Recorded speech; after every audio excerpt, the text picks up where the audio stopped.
Se você está acompanhando a estreia desse vídeo, hoje é dia 2 de novembro, dia de finados.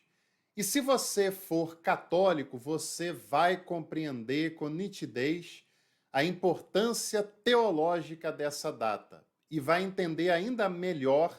a semana que nós temos vivido e a semana que está no entorno do dia 2 de novembro, porque tem uma sequência de 3 dias com implicações teológicas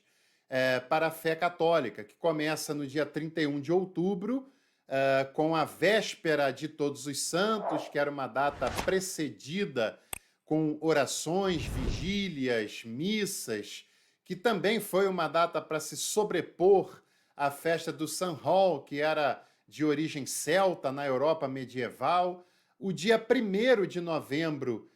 que era o dia de Todos os Santos, anteriormente era celebrado no dia 13 de maio, depois, com o calendário gregoriano, passou para o dia 1º de novembro e também provavelmente foi para essa data para tentar se sobrepor à festividade do Samhain, e o dia 2 de novembro, que é o dia de finados, né? E essa data é uma data milenar, sim, não é exagero da minha parte, não, já tem mais de 1000 anos que a tradição católica celebra o dia 2 de novembro como sendo o dia de finados e sendo uma data importante, tanto do ponto de vista religioso quanto do ponto de vista teológico. Se você é protestante de tradição luterana, principalmente, mas também de tradição anglicana, de outras tradições mais históricas, você também consegue perceber a importância desse período do ano. Não apenas pelo feriado, que o pessoal fica em casa, descansa, etc., mas você entende a importância litúrgica, a importância eclesiástica e teológica desse período. No caso das tradições luteranas, aí, claro, dia 31 de outubro é celebrado, é festejado o dia da Reforma Luterana e tem tudo a ver essa celebração, mais ainda para igrejas de tradição luterana. O dia 1º também é celebrado nas tradições luteranas e também o dia 2 de novembro também é celebrado. Agora, se você for um protestante de linha mais evangelical, pentecostal, neopentecostal, aí você deve ficar nesse vídeo até para que você entenda melhor que essa data não é uma data qualquer, é uma data que tem importância litúrgica, que tem importância cristã, historicamente falando, que tem importância teológica também, e infelizmente as igrejas mais evangelicais, as igrejas mais pentecostais, empobreceram quase que totalmente o calendário litúrgico, o calendário de celebrações cristãs ao longo de um ano, né? O que é uma lástima, uma lástima. É claro que são tradições diferentes, têm características próprias, têm datas próprias, e essas datas devem ser respeitadas em cada tradição, em cada cultura, mas acaba esvaziando demais o calendário e perdendo muitos significados que não poderiam ser perdidos. Também entendo o fato dos evangélicos, protestantes, pentecostais não acreditarem na intercessão dos mortos, não acreditarem no purgatório, não acreditarem na oração pelas pessoas que já morreram, que já não estão mais entre nós. Não é uma apologética sobre isso que eu quero fazer, mas quero dizer o seguinte, que essa questão ela tem uma importância para a teologia católica desde o período medieval, em que se acreditava que os méritos de Jesus, da Virgem, dos santos, tinham sobrepujado e essas sobras, digamos assim, elas ficavam num tesouro celestial que estava à disposição para trazer benefícios, para trazer dádivas aos fiéis que ainda não tinham feito essa caminhada. Séculos depois foi dito que também estava à disposição daqueles que já tinham falecido, que isso não tem relação com a tradição e com a teologia evangélica, principalmente do campo mais evangelical, mais pentecostal, e essas questões, claro, cada um deve respeitar a tradição religiosa do outro, mas também entendo que não pode ser também como muitos religiosos fazem diante da morte, diante da perda de um ente querido, em que apenas querem fazer um culto fúnebre, como se fosse uma celebração, e não, aquele não é um momento de celebração. Ele tem até um lado celebrativo, de agradecer pela vida da pessoa, pelo convívio com a pessoa, a lembrança e as memórias que a pessoa vai gerar, mas ele é um momento de dor, é um momento de tristeza, é um momento de sofrimento, é um momento de luto, e isso faz parte da humanidade, isso deve ser respeitado em cada ser humano. Sorrir com os que sorriem nos momentos de sorriso, de celebração, de festejo, e chorar com os que choram nos momentos de luto, de dor, de perda, de pranto. E isso deve ser respeitado de uma maneira humanizada, porque faz parte da caminhada cristã. Eu já ouvi pessoas, inclusive, dizer que um crente de verdade não pode chorar pela morte de alguém porque essa pessoa foi para o céu. Oh, mas isso é quase que uma insensibilidade humana, porque ainda que a pessoa tenha ido para o céu, ainda que esteja melhor do que a gente, mas é uma perda. É a perda de um ente querido, é a perda de uma pessoa amada. E isso deve ser respeitado no luto e no pranto de quem sofre e de quem fica aqui na Terra sentindo essa ausência, né? É claro que não faz parte da tradição evangélica, pentecostal, etc., fazer culto aos mortos, fazer celebrações aos mortos, mas também não pode simplesmente virar a página, não fazer memória às pessoas que marcaram, às pessoas que marcaram a sua história, marcaram a sua vida, e de certa maneira nós somos também o resultado das pessoas que já se foram, que já passaram pela nossa vida, seja familiar, seja amigo, sejam pessoas queridas, pessoas que deixaram valores, pessoas que deixaram sentimentos positivos, pessoas que deixaram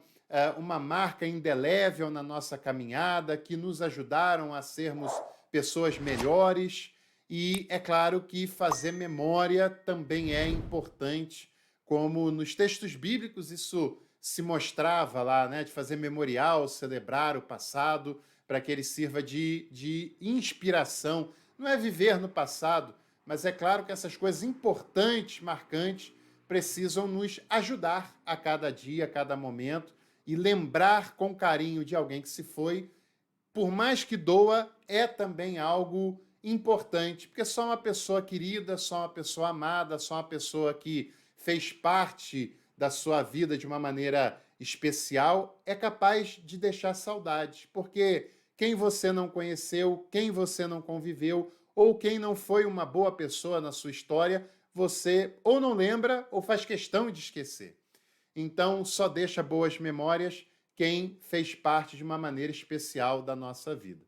O dia de finados ele começa na abadia de Cluny, no mosteiro de Cluny, um importantíssimo centro de purificação religiosa, de reforma religiosa da igreja medieval, lá no século X, né? E no dia 2 de novembro de 988, olha quanto tempo faz, não é 1900, não, é 988, no século X, foram feitas orações pelas pessoas que já tinham morrido, e cada pessoa levava a sua intenção de oração, fazia lembrança das pessoas que já tinham ido, intercediam por elas, e isso faz muito sentido para um católico que tem na sua teologia, na sua prática, a crença no purgatório, né? E aí, é claro, uma diferença teológica entre a tradição católica e a tradição protestante, principalmente. Isso acaba se popularizando na Europa medieval, até porque a vida medieval era muito passageira, muito limitada, muito rápida, e as pessoas não tinham nem muito tempo de nutrir qualquer tipo de valor pela vida terrena, e por isso estavam sempre olhando e apontando para a vida atemporal, né? E em outros lugares do mundo também essa festa passa a ser maior do que a gente conhece. No México, por exemplo, a festa de finados é uma festa mesmo, uma celebração grande, com festejos, com pranto, com celebração daqueles que se foram, né? E no Brasil, você sabe, as pessoas, principalmente católicas, têm o hábito de no dia 2 de novembro ir aos cemitérios, fazer visita aos túmulos de pessoas queridas, levar flores, levar homenagens, se lembrar carinhosamente das pessoas que já não estão mais no convívio terreno, né? E isso é uma característica dessa religiosidade católica presente principalmente num país como é o Brasil. Agora, a celebração do Dia de Finados, ela não é presente apenas no catolicismo, apenas nessa expressão do cristianismo. Também tem expressões de celebração pelos finados em tradições budistas. No Japão, né, que é um país de tradição taoísta, shintoísta, também tem celebrações aos mortos, celebração da memória dos finados também. Então, querendo ou não, uma festa interreligiosa, uma festa no sentido de celebração interreligiosa, né? Que está presente em várias outras tradições de religiões também bastante diferentes. E aí a gente tem que pensar numa questão que durante um tempo tentou se popularizar de algumas pessoas ligadas a igrejas evangélicas que olhavam essas peregrinações aos cemitérios como algo diabólico. Pois é, pessoas que não respeitam a tradição, o sentimento das pessoas para com os seus entes queridos.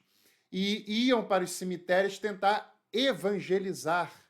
como se essas pessoas estivessem perdidas, estivessem nas trevas, estivessem fazendo algo diabólico. Mas será que isso é realmente uma expressão de evangelização ou é apenas um momento de inconveniência para com pessoas que têm nessa data um momento importante de se lembrar dos entes queridos que já não estão mais sob o seu convívio?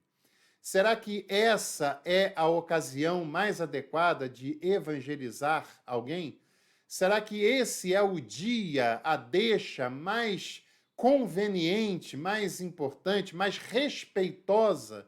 de se evangelizar alguém? Porque por evangelismo, neste caso, se entende um proselitismo, né? Tentar levar uma pessoa que é de uma outra religião para a sua religião.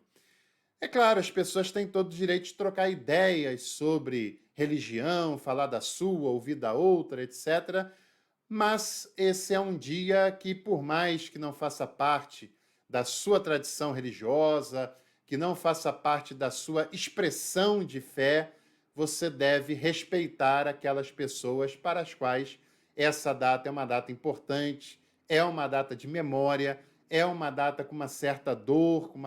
uma grande saudade, mas também uma data de celebração pela memória de uma pessoa querida, de uma pessoa amada. Todos nós já sentimos, de alguma forma, a dor do luto e todos nós também trazemos na nossa memória, nos nossos corações, características de pessoas muito queridas que passaram pela nossa vida e que deixaram exemplos importantes, valores, ensinamentos importantes, que deixaram a marca de amor, de acolhimento inesquecíveis para a gente e que, de alguma maneira, nós também continuamos a manter viva a memória das pessoas que fizeram parte e que construíram a nossa realidade, a nossa identidade tal como ela é atualmente. Um grande abraço para você, para sua família. Inscreva-se no canal, deixe seu like e em breve a gente se encontra aqui para mais conteúdos. Até lá!